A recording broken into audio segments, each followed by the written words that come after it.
ஒரு 80களுக்கு பிறகு எம்டி வாசுதேவன் நாயர் எழுதின கதைகள், நாவல்கள், இது எல்லாத்துலேயுமே வந்து ஒரு பொது இயல்பு உண்டு. நீங்கள் அந்த சினிமாலையும் பார்க்க முடியும்.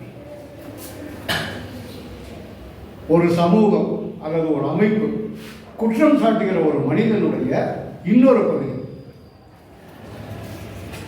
அதுல வந்து அவனுடைய நன்மை என்ன, அவனுடைய தரப்பு என்ன அப்படிங்கிற பார்க்கறது. வடக்கன் கதைகள் அப்படின்னு வந்து கேரளத்தில் பாப்புலரானது. அதில் ஒரு கதை வந்து ஆரோமல் உண்டியுடைய கதை. ஆரோமல் உண்டி போருக்கு போகிற போது மைத்துனனான சந்து வந்து இந்த வாழை எடுத்து கொடுத்தல ஏமாத்திட்டான் அப்படிங்கிறதான். அதனால அவனுக்கு பேர் வந்து சதியன் சந்து, சதிகாரன் சந்து. அவனுடைய தரப்பு நியாயம் ஒன்று இருக்கு இல்லையா, அந்த கோணத்திலிருந்து பார்த்தீங்கன்னா இந்த கதை என்னவாகும். இதுதான் வந்து என்னுடைய ரொம்பவுமே பாப்புலரான ஒரு படம் பஞ்சாக்னி. அது அவருடைய சின்ன கதவுலேருந்து விரிவாக எடுக்கப்பட்டது. ஒரு நக்சலைட் அப்படின்னு வந்து ஒரு பெண்ணை வந்து சொல்கிறோம், அவங்க உயிரோடு இருக்காங்க, கே அர்ச்சனா. அவங்கள மையமாக வச்சு எழுதப்பட்ட கதை தான் அது. அவங்கள முன்மாதிரியாக கொண்டு எடுக்கப்பட்ட திரைப்படமும் கூட. ஒரு நக்சலைட் அப்படின்னு வந்து மொத்த சமூகமே குற்றம் சாட்டுகிறது. அதற்கான காரணம் என்ன, ஒரு ஆள் வந்து ஒரு நக்சலைட் ஆகிறதுக்கான காரணம் என்ன அப்படிங்கிற கேள்வி அந்த பார்வையில் வந்து சொல்கிற கதை தான் வந்து பஞ்சாபி. இந்த வரிசையில் தான் வந்து 84 வந்து அவர் எழுதின நாவல் வந்து மகாபாரதம். இரண்டாவது இடம் தமிழில் குறிஞ்சி வேறு மொழிபெயர்க்கிறவங்களுக்கு.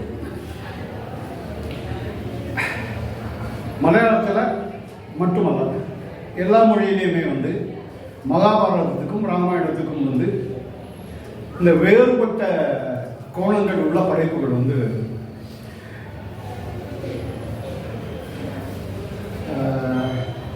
ராமன் சொன்னா உனக்கு புத்தி எங்க போச்சு அப்படின்னு வந்து ஒரு பெண் கேட்கிற கதையை வந்து தமிழ்ல தான் புதுமைப்பு நிலையில.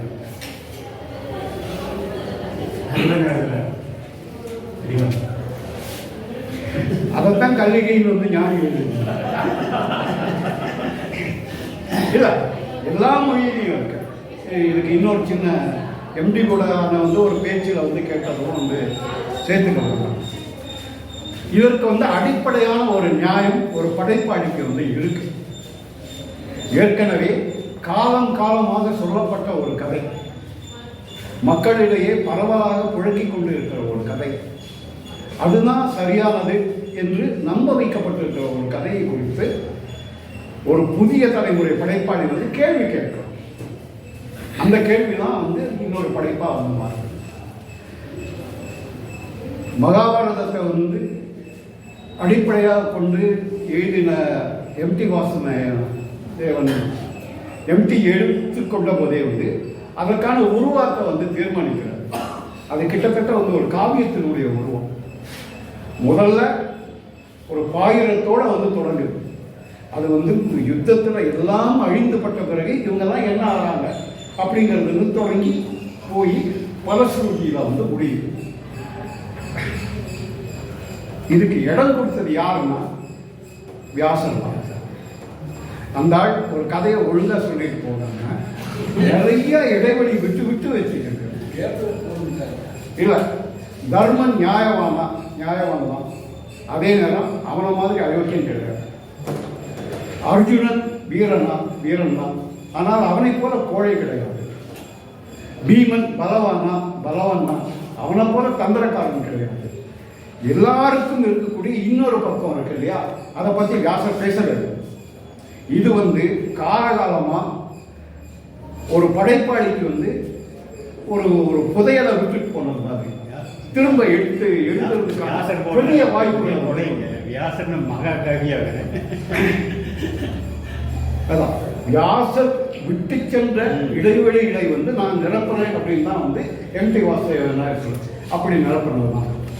அப்படி நிரப்புறதுல வந்து 2 பார்வைகள் உண்டு. ஒன்று, ஏற்கனவே சொல்லப்பட்டதை அப்படியே ஒத்துக்கிட்டு போகிற ஒரு பார்வை. அதற்கு மாற்றாக இன்றைய நம்முடைய வாழ்க்கை, நம்முடைய அனுபவங்கள் சார்ந்து சொல்லக்கூடிய ஒரு பார்வை. எம்டி வாசுதேவன் நாயர் எடுத்துக்கிட்டது வந்து இந்த 2வது பார்வை. இந்த 5 பாஞ்சாலியினுடைய குந்திக்கு பிறந்த 5 குழந்தைகளும் வந்து நீங்கள் சொல்கிற மாதிரி வந்து அவதார புருஷன்கள் இல்லை, அவெல்லாம் மனுஷ குழந்தைங்க அப்படிங்கிறதுக்கு எல்லா காரணத்தையும் அதை சொல்லிடுறாங்க. அதுதான் வந்து இன்றைய பார்வையில் வந்து நம்ம பார்க்க முடியாது. அது எப்படி வந்து சூரியன் வந்து தொட்ட உடனே வந்து ஒரு பெண் கர்ப்பமாவா அப்படின்னு கேள்வி கேட்பீங்கல்ல, அப்போ அங்கே வேற ஏதோ ஒன்று நடந்திருக்குல்ல. அந்த மௌனத்தை வந்து மகேஸ்வர விநாயகர் வந்து உடைக்கிறார். மலையாளத்திலேயே வந்து மிக முக்கியமான 3 மகாபாரத நாவல்கள் இருக்கு.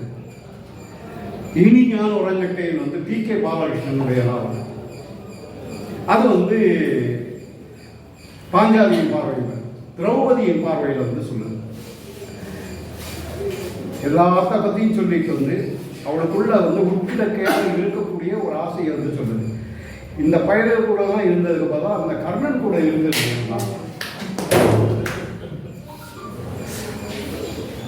திரும்பவும் இதுக்கு தமிழில் வந்து ஒரு பேரலாக வந்து நான் சொல்லிடலாம். வென்றிகள் என்ற போதும் தோமுசி ரகுநாதன் ஒரு கதை எழுதியிருக்கார். கதாபாத்திரமே வராது, ஆனால் இறந்த பிறகு வந்து கர்ணன் தான் வந்து அதை கூட அந்த கதாபாத்திரமாக வந்து அதே ரொம்ப இன்னொன்று என்ஜே கர்ணன் அப்படின்னு வந்து வீட்டி வந்த பார்வையில் ஒரு நாவல், அது கர்ணன் பார்வையில் சொல்லப்பட்டது. கர்ணனுக்கு கொடுக்கப்பட்டிருக்கிற இந்த கிடைக்கதைகள் உபகதைகள் இதையெல்லாம் கடைந்து விட்டு கர்ணனை வந்து ஒரு சாதாரண மனுஷனா தாழ்நிலைக்கு இறக்கப்பட்ட ஒருத்தன் சூத்திரனா அவனுடைய வேதனை என்ன அப்படின்னு சொல்லக்கூடிய ஒரு நாவல். 3வது நாவல் தான் வந்து எம் டி வாசுதேவனுடைய 2வது நாவல். இது எல்லா இடத்துலையுமே வந்து பீமன் வந்து செகண்ட் ரேட் ஆர்டர் தான்.